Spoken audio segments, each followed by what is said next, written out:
ಎಲ್ಲರೂ stop writing ಈ ಕಡೆ ನೋಡ್ರಿ ಎಲ್ಲ. ಸೊ ಇವತ್ತು ಈಗಿನ ಕ್ಲಾಸಲ್ಲಿ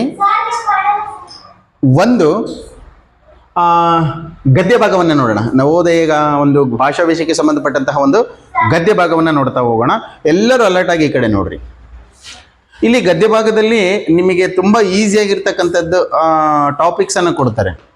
ಆ ಟಾಪಿಕನ್ನು ನೀಟಾಗಿ ಅರ್ಥ ಮಾಡಿಕೊಂಡು ಅದ್ರ ಕೆಳಗಡೆನೆ ನಿಮಗೆ ಈಸಿಯಾಗಿರ್ತಕ್ಕಂಥ ಕ್ವಶನ್ಸ್ ಕೊಡ್ತಾರೆ, 4 ಆಪ್ಷನ್ಸ್ ಕೊಡ್ತಾರೆ.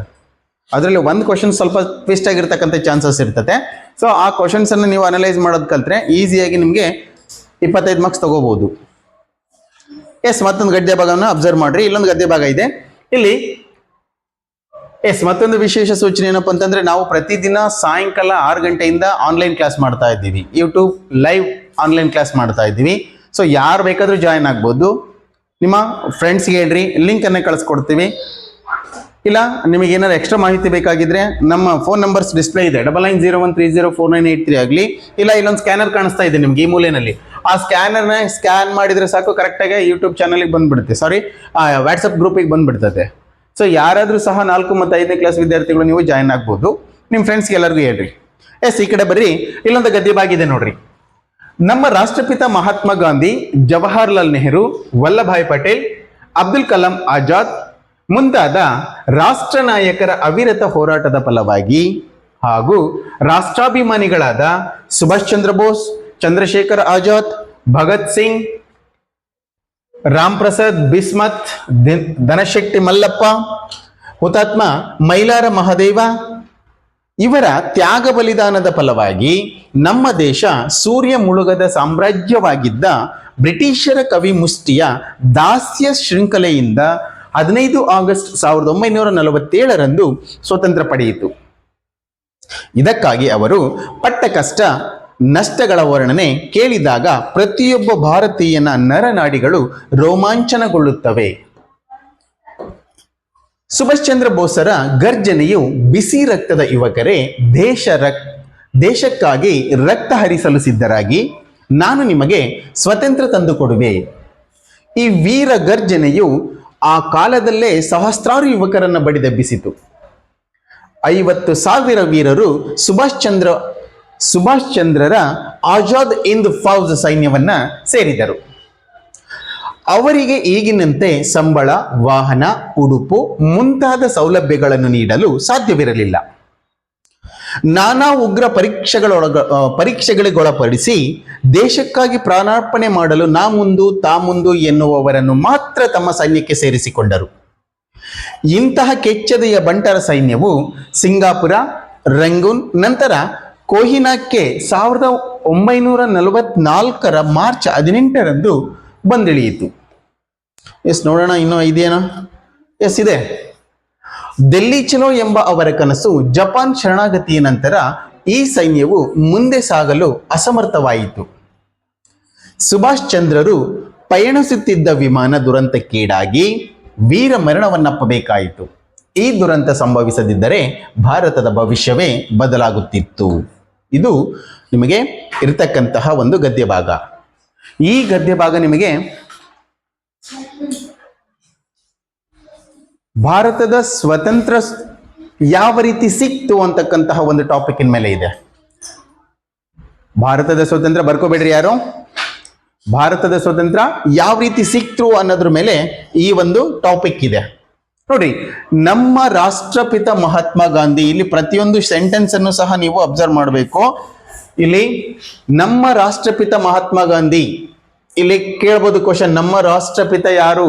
ಮಹಾತ್ಮ ಗಾಂಧಿ. ನೆನ್ಪಿಟ್ಕೊಡ್ರಿ, ಪ್ರತಿಯೊಂದು ಸೆಂಟೆನ್ಸ್ ಅನ್ನು ಸಹ ನೀವು ಓದಿ ಅರ್ಥ ಮಾಡ್ಕೊಂಡು ಆಮೇಲೆ ಆನ್ಸರ್ ಹುಡುಕ್ಲಿಕ್ಕೆ ಪ್ರಯತ್ನ ಮಾಡ್ಬೇಕು. ಅವ್ರು ಏನ್ ಕ್ವಶನ್ ಕೇಳ್ತಾರೆ ಅಂತ ಯಾರಿಗೂ ಗೊತ್ತಿರೋದೇ ಇಲ್ಲ.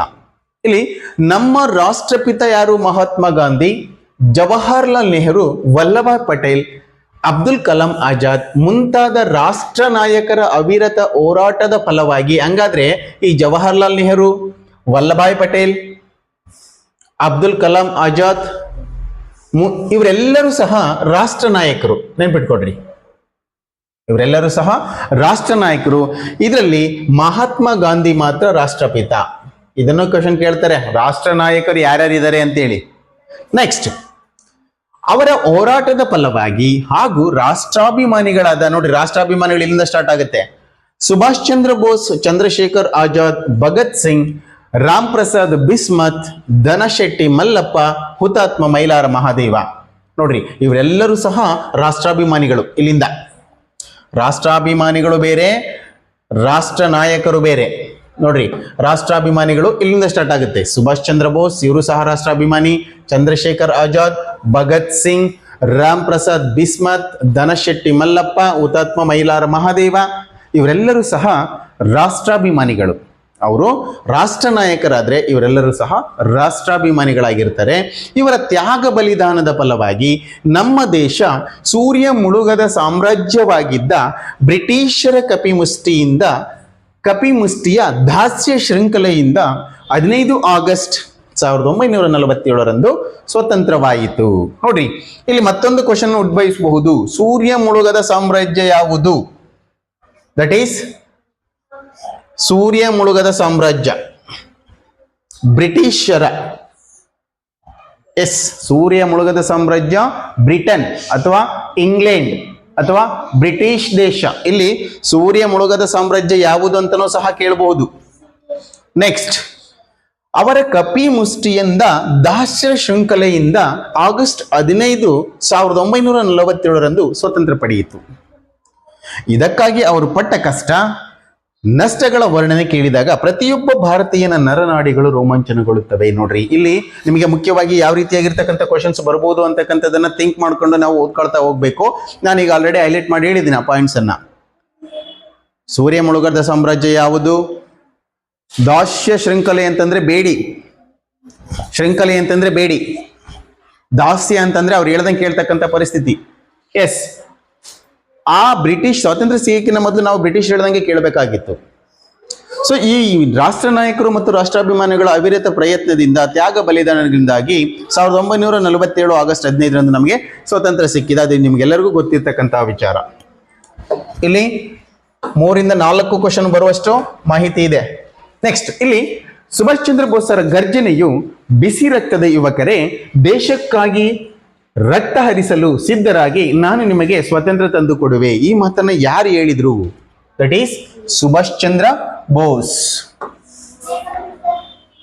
ಬಮ್ಮ, ದಟ್ ಈಸ್ ಸುಭಾಷ್ ಚಂದ್ರ ಬೋಸರ ಗರ್ಜನೆ ಏನಾಗಿತ್ತು? ಬಿಸಿ ರಕ್ತದ ಒಂದೆರಡು ನಿಮಿಷ ಕ್ಲಾಸ್ ಮುಗಿಲಿ. ಸೊ ಬಿಸಿ ರಕ್ತದ ಯುವಕರೇ, ನೀವು ದೇಶಕ್ಕಾಗಿ ರಕ್ತ ಹರಿಸಲು ಸಿದ್ಧರಾಗಿ ನಾನು ನಿಮಗೆ ಸ್ವತಂತ್ರ ತಂದು ಕೊಡುವೆ. ಅಂದ್ರೆ ಆ ಒಂದು ಸುಭಾಷ್ ಚಂದ್ರ ಬೋಸ್ ಅವರು ಏನ್ ಹೇಳ್ತಿದ್ರಪ್ಪ ಅಂದ್ರೆ, ನೀವು ದೇಶಕ್ಕೋಸ್ಕರ ಪ್ರಾಣ ಕೊಡಲು ಸಿದ್ಧರಾಗ್ರಿ, ಹೋರಾಟ ಮಾಡ್ರಿ, ನಾನು ನಿಮಗೆ ಸ್ವತಂತ್ರ ತಂದು ಕೊಡ್ತೀನಿ ಅಂತ ಹೇಳ್ಬಿಟ್ಟು ಅವರ ಒಂದು ಗರ್ಜನೆ, ಅವರ ಒಂದು ಕೂಗು ಈ ದೇಶದಲ್ಲಿರ್ತಕ್ಕಂಥ ಎಲ್ಲ ಯಂಗ್ಸ್ಟರ್ಸ್ನ ಬಡಿದೆಬ್ಬಿಸ್ತತೆ. ಅವಾಗ ಏನ್ ಮಾಡ್ತಾರೆ ನೋಡ್ರಿ, ಈ ವೀರ ಗರ್ಜನೆಯು ಆ ಕಾಲದಲ್ಲೇ ಸಹಸ್ರಾರು ಯುವಕರನ್ನ ಬಡಿದೆಬ್ಬಿಸಿತು. 50,000 ವೀರರು ಸುಭಾಷ್ ಚಂದ್ರರ ಆಜಾದ್ ಇಂದ್ ಫೌಜ್, ಸುಭಾಷ್ ಚಂದ್ರ ಸೈನ್ಯದ ಹೆಸರಿದು ಆಜಾದ್ ಇಂದ್ ಫೌಜ್. ಸುಭಾಷ್ ಚಂದ್ರರ ಒಂದು ಸೈನ್ಯದ ಹೆಸರಿದು ಆಜಾದ್ ಇಂದ್ ಫೌಜ್. ಆ ಒಂದು 50,000 ಯೋಧರು ಸುಭಾಷ್ ಚಂದ್ರರ ಆಜಾದ್ ಇಂದ್ ಫೌಜ್ ಅಂತಕ್ಕಂತಹ ಸೈನ್ಯಕ್ಕೆ ನಾನ್ ಬರ್ತೀನಿ, ನಾನು ಬ್ರಿಟಿಷರ್ ವಿರುದ್ಧ ಹೋರಾಡ್ತೀನಿ, ನಾನು ನನ್ನ ಒಂದು ಜೀವನ ತ್ಯಾಗ ಮಾಡ್ಲಿಕ್ಕೂ ನಾನು ರೆಡಿ ಇದ್ದೀನಿ, ನನ್ನನ್ನು ತಗೊಳ್ರಿ ಸೈನ್ಯಕ್ಕೆ ಅಂತ ಹೇಳ್ಬಿಟ್ಟು ಅವಾಗ ಹಂಗ ಎಲ್ಲರೂ ಬರ್ತಾ ಇದ್ರು. ಆದ್ರೆ ಮುಂದೆ ನೋಡ್ರಿ, ಸೈನ್ಯವನ್ನು ಸೇರಿದರೆ ಅವರಿಗೆ ಈಗಿನಂತೆ ಸಂಬಳ ಆಗಿರ್ಬೋದು, ವಾಹನ ಫೆಸಿಲಿಟಿ ಆಗಿರ್ಬೋದು, ಆ ಯೂನಿಫಾರ್ಮ್ಸ್ ಆಗಿರ್ಬೋದು, ಏನು ಕೊಡ್ತಿರ್ಲಿಲ್ಲ. ಅವಾಗ ಸಂಬಳ ಕೂಡ ಕೊಡ್ತಿರ್ಲಿಲ್ಲ. ಬರ್ತೀರಾ ನೀನು ಬ್ರಿಟಿಷರ್ ವಿರುದ್ಧ ಹೋರಾಟಕ್ಕೆ ಬರ್ತೀರಾ, ಭಾರತವನ್ನ ಸ್ವತಂತ್ರಗೊಳಿಸ್ಲಿಕ್ಕೆ ನೀನು ರೆಡಿ ಇದೆಯಾ ಅಂತಕ್ಕಂಥ ಅನೇಕ ಪರೀಕ್ಷೆಗಳನ್ನು ಮಾಡಿಬಿಟ್ಟು ಅವರನ್ನ ಸೈನ್ಯಕ್ಕೆ ಸೇರಿಸ್ಕೊಳ್ತಾ ಇದ್ರು. ಎಸ್, ನೋಡ್ರಿ, ಅನೇಕ ಪರೀಕ್ಷೆಗಳನ್ನು ಮಾಡಿ ಅವರನ್ನ ದೇಶದ ಪ್ರಾಣಾರ್ಪಣೆ ಮಾಡಲು ತಾಮುಂದು ಎನ್ನುವವರನ್ನು ಮಾತ್ರ ಆ ಒಂದು ಸೈನ್ಯಕ್ಕೆ ಸೇರಿಸ್ಕೊಳ್ತಾ ಇದ್ರು. ಇಂಥವರು ಕೆಚ್ಚೆದೆಯ ಬಂಟರ ಸೈನ್ಯವು ಸಿಂಗಾಪುರ್, ರಂಗೂನ್, ನಂತರ ಕೋಹಿನಕ್ಕೆ 1999 ಮಾರ್ಚ್ 18ರಲ್ಲಿ ಬಂದಿಳಿಯಿತು. ನೋಡ್ರಿ, 1944ರ ಒಂದು ಸಿಚುವೇಶನ್ ಇದು. ಸೊ ಈ ಎಲ್ಲ ಒಂದು 50,000 ಯೋಧರ ಒಂದು ಗುಂಪು ಈ ರಂಗೂನ್, ಬರ್ಮಾ ದೇಶದಲ್ಲಿದೆ ಅದು ಒಂದು ಪ್ಲೇಸ್. ಅದಾದ ನಂತರ ಕೋಹಿನೂರ್ ಅಥವಾ ಕೋಹಿನಾ ಸೊ ಅಲ್ಲಿಗೆ 1944ರಲ್ಲಿ ಬಂದಿಳಿಯುತ್ತೆ. ಯಾವುದಕ್ಕೆ? ಬ್ರಿಟಿಷರ ವಿರುದ್ಧ ಹೋರಾಟ ಮಾಡಲಿಕ್ಕೆ. ಎಸ್, ದಿಲ್ಲಿ ಚಲೋ ಎಂಬ ಅವರ ಕನಸು ಜಪಾನ್ ಶರಣಾಗತಿಯ ನಂತರ ಈ ಸೈನ್ಯವು ಮುಂದೆ ಸಾಗಲು ಅಸಮರ್ಥವಾಯಿತು. ನೋಡ್ರಿ, ಎಲ್ಲರೂ ಏನಾದರೂ ಮಾಡಿ ಬ್ರಿಟಿಷರ ವಿರುದ್ಧ ಹೋರಾಡ್ಬೇಕಂತ ಹೇಳ್ಬಿಟ್ಟು ದಿಲ್ಲಿಗೆ ಹೋಗ್ಬೇಕು, ಎಲ್ಲ ನಮ್ಮ 50,000 ಜನರು ಒಮ್ಮೆಲೆ ದಿಲ್ಲಿಗೆ ಹೋಗ್ಬಿಟ್ಟು ಬ್ರಿಟಿಷರನ್ನ ಹೊಡೆದು ಭಾರತ ದೇಶದಿಂದ ಹೊರಗೆ ಓಡಿಸ್ಬೇಕು ಅಂತಕ್ಕಂತಹ ಒಂದು ಪ್ಲಾನ್ ಅಲ್ಲಿ ಇರುತ್ತೆ. ಆದರೆ ಜಪಾನ್ ಶರಣಾಗತಿ ಆಗ್ಬಿಡುತ್ತೆ ಅಮೆರಿಕಕ್ಕೆ. ಅದೇ ಸಂದರ್ಭದಲ್ಲಿ ಅಮೆರಿಕ ಮತ್ತು ಜಪಾನ್ನಲ್ಲೂ ಸಹ ಯುದ್ಧ ನಡೀತಾ ಇರುತ್ತೆ. ಸೊ ಅಂತಹ ಸಂದರ್ಭದಲ್ಲಿ ಆ ಒಂದು ಸೈನ್ಯ ಮುನ್ನಡೆಯಲು ಅಸಮರ್ಥವಾಗಿಬಿಡುತ್ತೆ. ಸುಭಾಷ್ ಚಂದ್ರರು ಪ್ರಯಾಣಿಸುತ್ತಿದ್ದ ವಿಮಾನ ದುರಂತಕ್ಕೀಡಾದಾಗ ವೀರ ಮರಣವನ್ನಪ್ಪಬೇಕಾಯಿತು. ಸೊ ಇದೇ ಸಂದರ್ಭದಲ್ಲಿ ಸುಭಾಷ್ ಚಂದ್ರ ಬೋಸರು ವಿಮಾನದಲ್ಲಿ ಚಲಿಸ್ತಿರ್ಬೇಕಾದ್ರೆ, ಪ್ರಯಾಣ ಮಾಡ್ತಿರ್ಬೇಕಾದ್ರೆ ಅವರು ವಿಮಾನ ಆಕ್ಸಿಡೆಂಟಲ್ ಆಗಿ ಸತ್ತೋಗ್ಬಿಡ್ತಾರೆ. ಸೊ ಅವ್ರು ಇದ್ದಿದ್ರೆ ಇವತ್ತಿನ ದಿನ ಭಾರತ ದೇಶದ ಭವಿಷ್ಯವೇ ಬದಲಾಗುತ್ತಿತ್ತು. ಇಲ್ಲಿ ಕ್ವಶನ್ಸ್ ಇದಾವೆ ನೋಡ್ರಿ. ಸೂರ್ಯ ಮುಳುಗದ ಸಾಮ್ರಾಜ್ಯ, ಫಸ್ಟ್ ಕ್ವಶನ್ ಇದೆ ನೋಡ್ರಿ. ಸೂರ್ಯ ಮುಳುಗದ ಸಾಮ್ರಾಜ್ಯ ಯಾವ್ದಾಗಿತ್ತು? ಭಾರತ. ಯಾವುದು? ಬ್ರಿಟಿಷ್. ನೆಕ್ಸ್ಟ್, ಈ ಗದ್ಯ ಭಾಗದಲ್ಲಿ ಸ್ವತಂತ್ರಕ್ಕಾಗಿ ಹೋರಾಡಿದ ಯಾವ ವ್ಯಕ್ತಿಯ ಹೆಸರು ಇಲ್ಲ? ಇಲ್ಲಿದೆ ನೋಡ್ರಿ, ಯಾವ ವ್ಯಕ್ತಿ ಹೆಸರು ಇಲ್ಲ? ವಲ್ಲಭಾಯ್ ಪಟೇಲ್, ಲೋಕಮಾನ್ಯ ತಿಲಕ್, ಮೈಲಾರ ಮಹದೇವ, ಭಗತ್ ಸಿಂಗ್. ಎಸ್, ಲೋಕಮಾನ್ಯ ಹೆಸರು, ಬಾಲಗಂಗಾಧರ ತಿಲಕ್ ಅವರ ಹೆಸರು ಇಲ್ಲ. ನೆಕ್ಸ್ಟ್, ಯಾರ ವೀರ ಗರ್ಜನೆಯು ಭಾರತದ ಯುವಕರನ್ನು ಬಡಿದೆಬ್ಬಿಸಿತು? ಸುಭಾಷ್ ಚಂದ್ರ ಬೋಸ್, ಮಹಾತ್ಮ ಗಾಂಧಿ, ಜವಾಹರ್ಲಾಲ್ ನೆಹರು. ಎಸ್, ಸುಭಾಷ್ ಚಂದ್ರ ಬೋಸ್. ಇಲ್ಲಿ 3 ಕ್ವಶನ್ಗೆ ಆನ್ಸರ್ ಮಾಡಾಯ್ತು. ನೆಕ್ಸ್ಟ್ ಕ್ವಶನ್ ಅನ್ನ ನೋಡೋದಾದ್ರೆ, ಎಸ್, ಇಲ್ಲಿ ನಾ ಮುಂದು ತಾ ಮುಂದು ಎಂದು ಯುವಕರು ಯಾವುದಕ್ಕೆ ಸೇರಿದರು? ಸ್ವತಂತ್ರ ಹೋರಾಟಕ್ಕೆ, ಆಜಾದ್ ಹಿಂದ್ ಸೈನ್ಯಕ್ಕೆ, ದಿಲ್ಲಿ ಚಲೋ ಚಳವಳಿಗೆ, ಉಗ್ರ ಪರೀಕ್ಷೆ.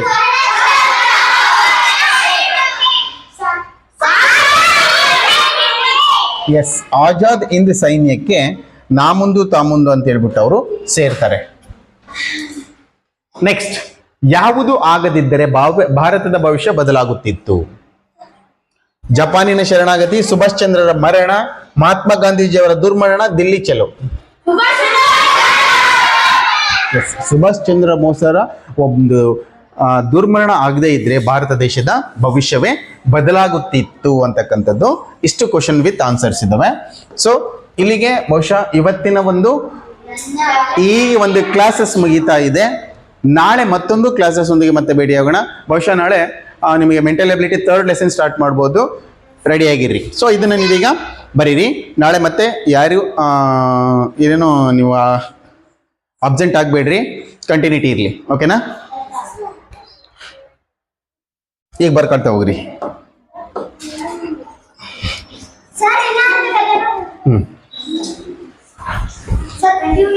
ಅದನ್ನ ಕಂಟಿನ್ಯೂ ಮಾಡ್ರಿ. ಕಂಟಿನ್ಯೂ ಮಾಡ್ಬೇಕು. ಈಗ ಓದ್ಬೇಕೀಗ.